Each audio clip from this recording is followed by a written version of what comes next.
আসসালামু আলাইকুম রহমতুল্লাহ তাআলা বরকাতু। বন্ধুরা আমার, আপনজন, নিকটজন বা ফ্রেন্ড বা বন্ধু বলেন, একজন আরেকজনের ভিতরে বা তৃতীয় পক্ষ যদি ভুল ইনফরমেশন দেয় নিজের কাছের মানুষের কাছে, এই ভুল ইনফরমেশনের জন্য, একে অপরকে না বোঝার জন্য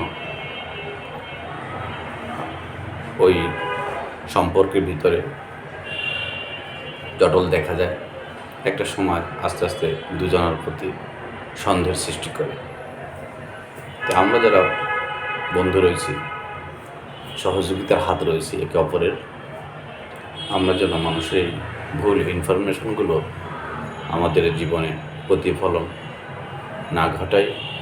এই প্রতিফলন ঘটনার মধ্য দিয়েই আমাদের আপনজন, প্রিয়জন একে অপরকে আস্তে আস্তে অপছন্দ করে এবং সন্দেহ করে।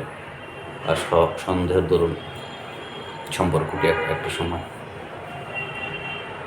নষ্ট হয়ে যায়, সম্পর্কটি একটা সময় বিচ্ছেদ ঘটে।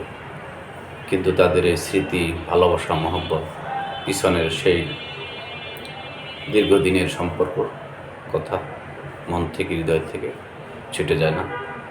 তাই আমরা যেন ভালো মানুষের, সত্যিকারের মানুষকে যেন মিথ্যা কথা না বলি, ভুল ইনফরমেশন না দিই। এটা আমাদের শিক্ষণীয় বিষয়। সকল মানুষের যেন এটা গ্রহণ করতে পারে, আমি আপনি যেন এটা গ্রহণ করতে পারি। তবে আমাদের এই সংসার সমাজ ভালো মানুষ উদয় হবে এবং সম্পর্কগুলো টিকে থাকবে, অটুট থাকবে। আর সবাই ভালো থাকবেন, সুস্থ থাকবেন। ইনশাল্লাহ আরেকটি কন্টিনিউ হাজির হবো ইনশাল্লাহ। আসসালামু আলাইকুম রহমতুল্লাহ তাআলা বরকাতুহু।